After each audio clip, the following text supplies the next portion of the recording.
Olá, pessoal, sejam muito bem-vindos. Hoje a gente vai mergulhar fundo em um dos capítulos mais complexos, desafiadores e, ao mesmo tempo, teologicamente ricos de todo o Antigo Testamento. Estou falando do capítulo 14 do livro do profeta Zacarias. Esse texto é um verdadeiro clímax, não só para o livro de Zacarias, mas para uma boa parte da profecia sobre o fim dos tempos. Nele, a gente encontra um mosaico de imagens muito vívidas, às vezes até chocantes, que descrevem o que a gente conhece como o Dia do Senhor. É um dia de juízo e de salvação, de caos cósmico e de uma nova criação. O nosso objetivo aqui não é passar por cima do texto, muito pelo contrário. A gente vai fazer um estudo expositivo, bem detalhado, versículo por versículo. Vamos buscar entender não só o que o texto diz, mas o que ele significava lá no contexto do profeta, sabe? Um período depois do exílio, de reconstrução, de muita expectativa frustrada. Vamos analisar como Zacarias usa e até reinterpreta temas teológicos centrais como a soberania de Deus, a aliança, o papel de Jerusalém e a relação de Israel com as outras nações. E academicamente falando, a relevância desse capítulo é gigantesca. Ele é tipo uma ponte, sabe? Que liga a profecia clássica de Isaías e Ezequiel com a literatura apocalíptica que viria depois e que influenciou demais o pensamento do Novo Testamento, especialmente o livro do Apocalipse. Então, se preparem para uma jornada intelectual e espiritual que vai nos levar do fundo do poço da derrota de Jerusalém até o pico glorioso do reinado universal de Deus, terminando com uma visão de santidade que preenche toda a existência. Para a gente não se perder no meio de tanta informação, dividimos nosso estudo em 6 partes. Primeiro, vamos mergulhar na crise em Jerusalém e na intervenção dramática de Deus. Depois, vamos ver a nova ordem que surge disso tudo: luz, águas e reinado. Na terceira parte, a gente volta para a cena da batalha para ver os detalhes do juízo divino. A quarta sessão vai mostrar uma virada radical, a inclusão das outras nações na adoração a Deus.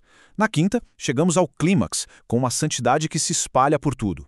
E por fim, a gente amarra tudo na conclusão, refletindo sobre a importância dessas profecias hoje. Com esse roteiro, a gente consegue navegar pela complexidade do texto de um jeito organizado.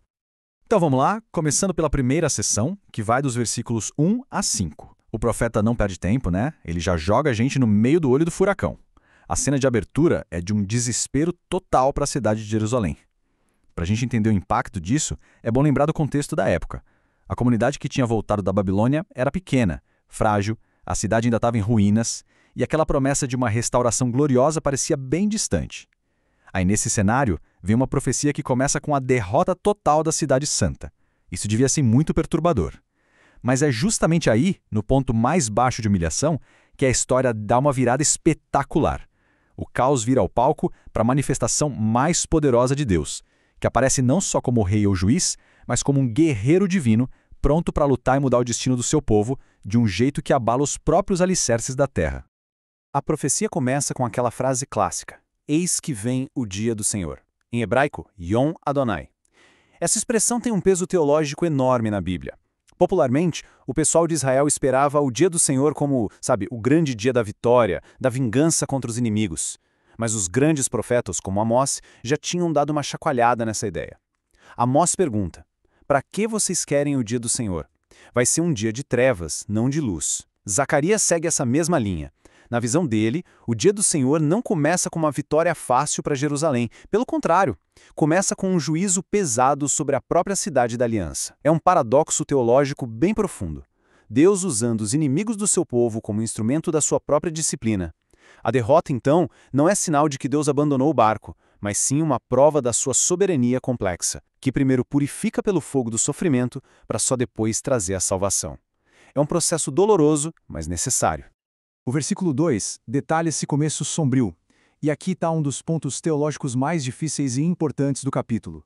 Dá uma olhada na primeira coluna, a ação divina. O texto não diz que as nações, por maldade própria, decidiram atacar. Diz: "Eu ajuntarei todas as nações para a peleja contra Jerusalém". Uau! Essa frase coloca a soberania de Deus no centro de tudo, até dos eventos mais trágicos. Ele é o agente principal por trás da cena. Claro que isso levanta um monte de questões sobre o mal, mas, para o profeta, a mensagem é clara: nada foge do controle de Yahweh. E as consequências para Jerusalém, listadas aí na segunda coluna, são terríveis. A cidade é conquistada, as casas saqueadas, e o texto é brutalmente honesto ao falar da violência contra as mulheres. Metade do povo é levado de novo para o exílio. Imagina o desespero de quem tinha acabado de voltar de um. Mas, no meio de toda essa escuridão, tem uma pequena luz, um detalhe crucial no fim do versículo. Mas o restante do povo não será exterminado da cidade. Esse é o tema do remanescente fiel. Deus, mesmo no juízo, sempre preserva uma semente para a redenção futura. É por causa desse remanescente que a história da salvação continua. E então, no versículo 3, a narrativa vira 180 graus.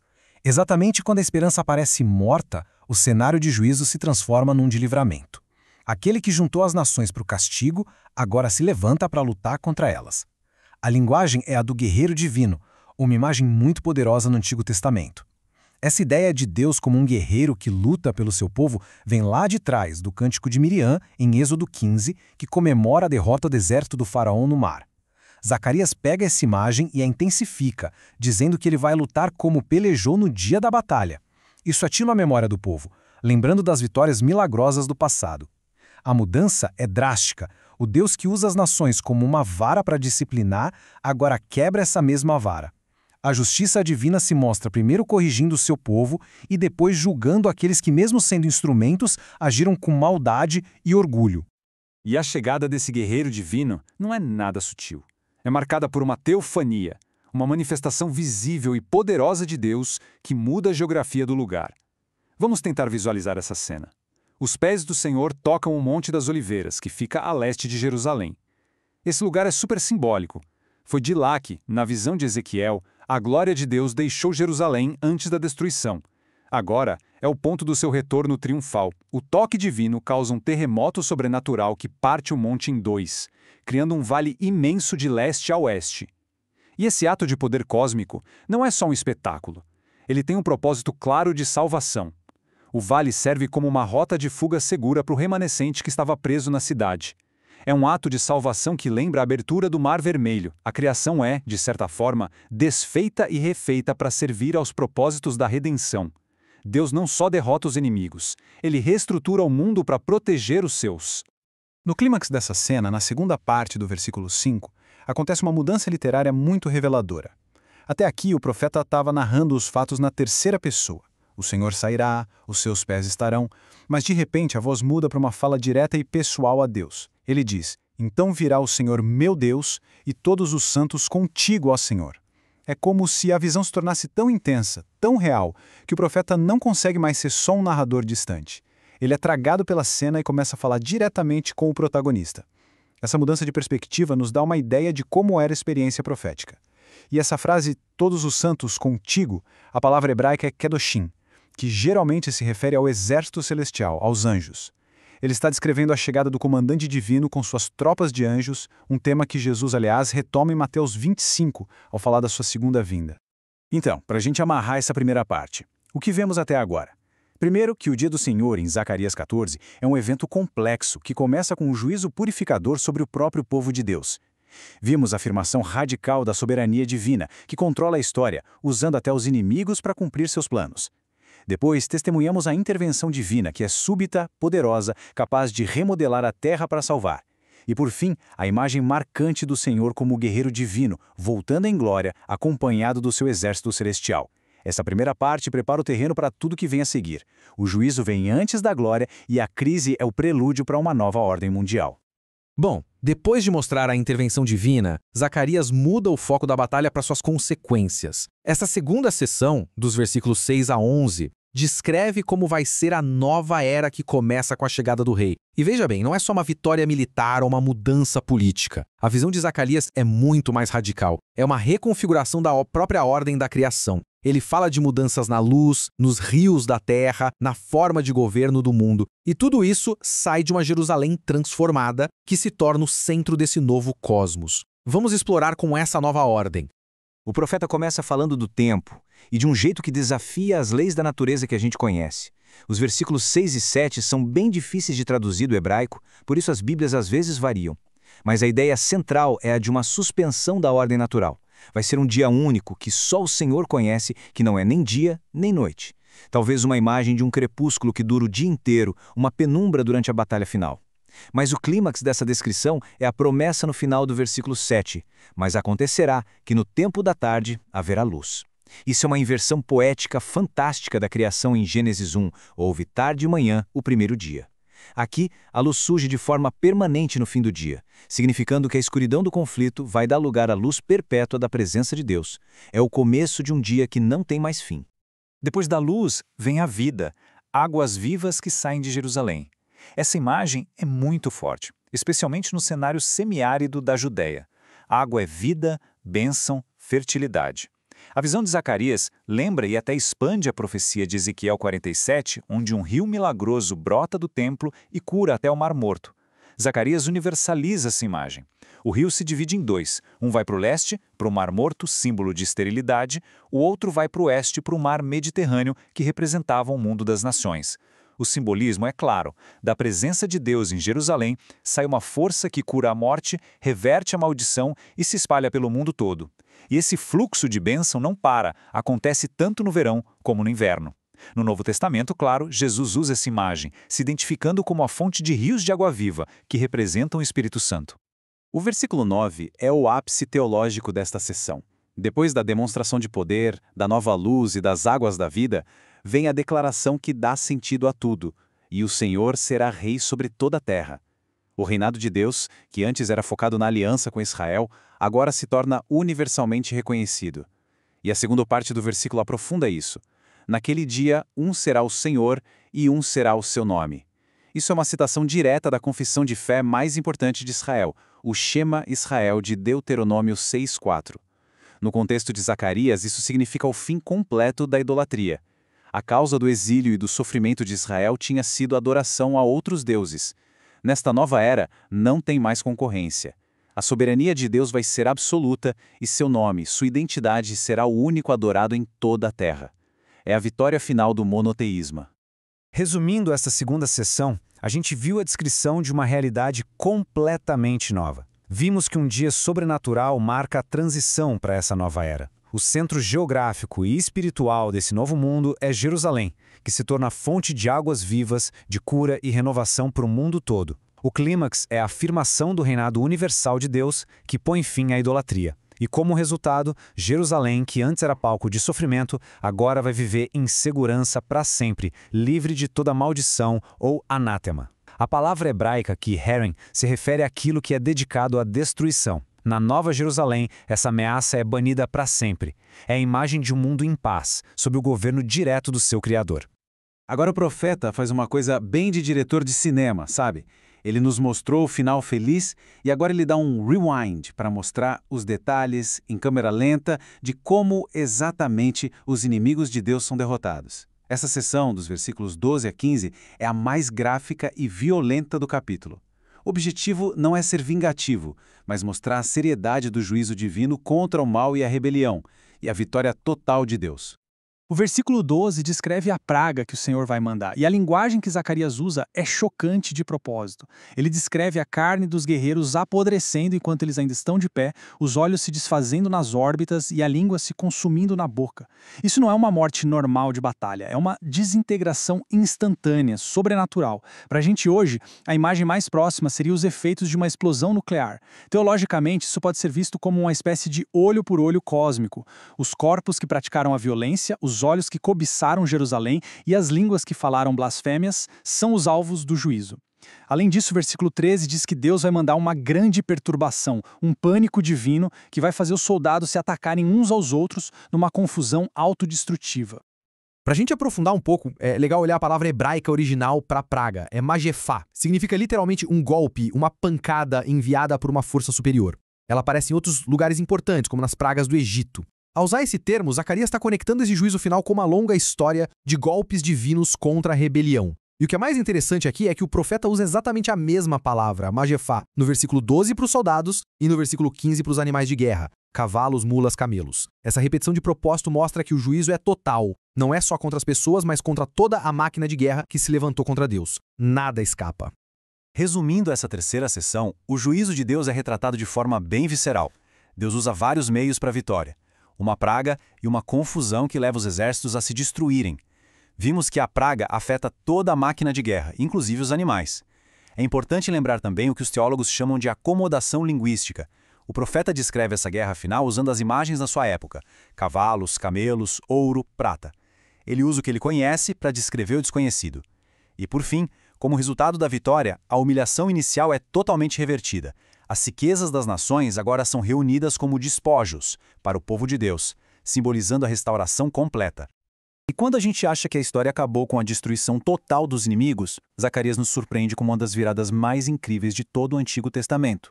Se o livro terminasse no versículo 15, a gente poderia pensar que só Israel sobreviveu. Mas o que vem a seguir, dos versículos 16 a 19, é uma visão super inclusiva. O profeta não descreve um mundo só com Israel. Pelo contrário, ele mostra os sobreviventes das outras nações, aquelas mesmas que atacaram, sendo integrados na adoração a Deus. A guerra não termina em aniquilação, mas em conversão. Essa nova ordem de adoração tem regras claras. Os sobreviventes daquelas nações inimigas agora têm uma nova obrigação: peregrinar todo ano a Jerusalém para adorar o Rei, o Senhor dos Exércitos. A adoração vira o centro da vida internacional. Especificamente, eles devem celebrar a Festa das Cabanas, ou Sukkot.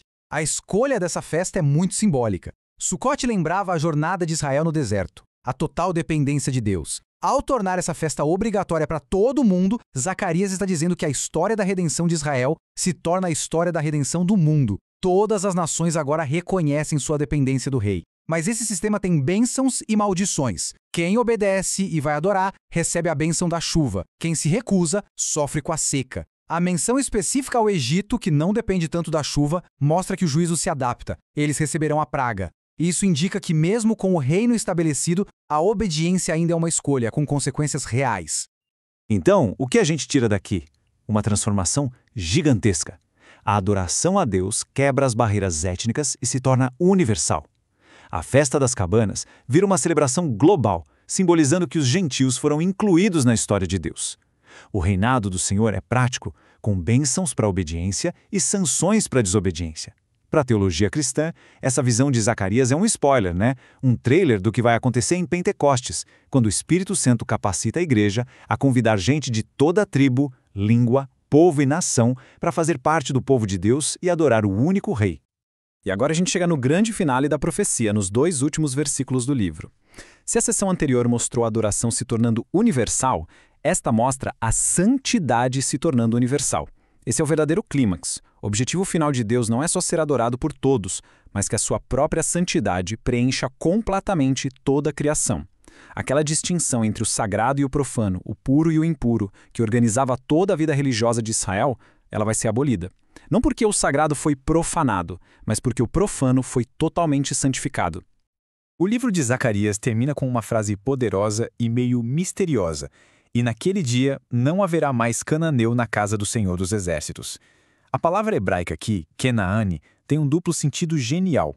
No sentido étnico, cananeu era o povo inimigo e idólatra. Nesse caso, a frase significaria que não haverá mais gente impura ou excluída da presença de Deus. Todos serão santos. Mas a palavra Kenaane também acabou significando mercador ou comerciante, porque os cananeus eram famosos por isso. E muitos estudiosos acham que esse é o sentido mais provável aqui. A profecia estaria dizendo que a casa de Deus será finalmente purificada de toda exploração comercial, de todo interesse financeiro que suja a adoração.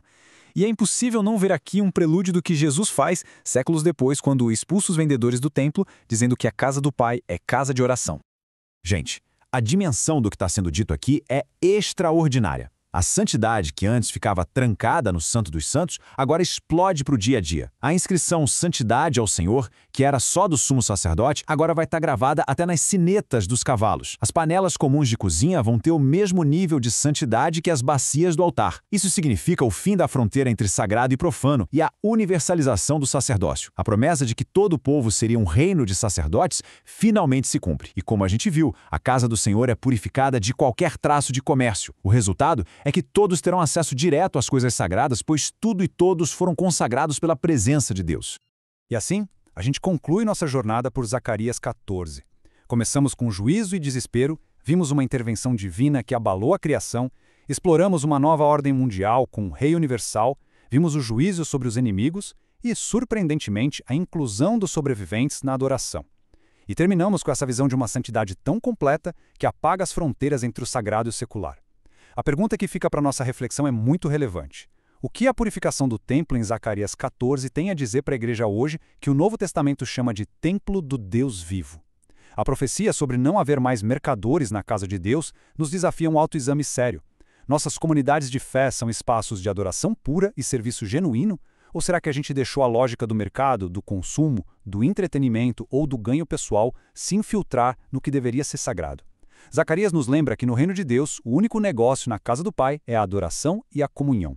Essa é uma verdade que deve moldar a prática da igreja em todas as épocas. Para um estudo mais aprofundado, sugiro comparar essa visão com as de Ezequiel 40 a 48 e principalmente com a Nova Jerusalém de Apocalipse 21 e 22. Muito obrigado por nos acompanhar nesta análise.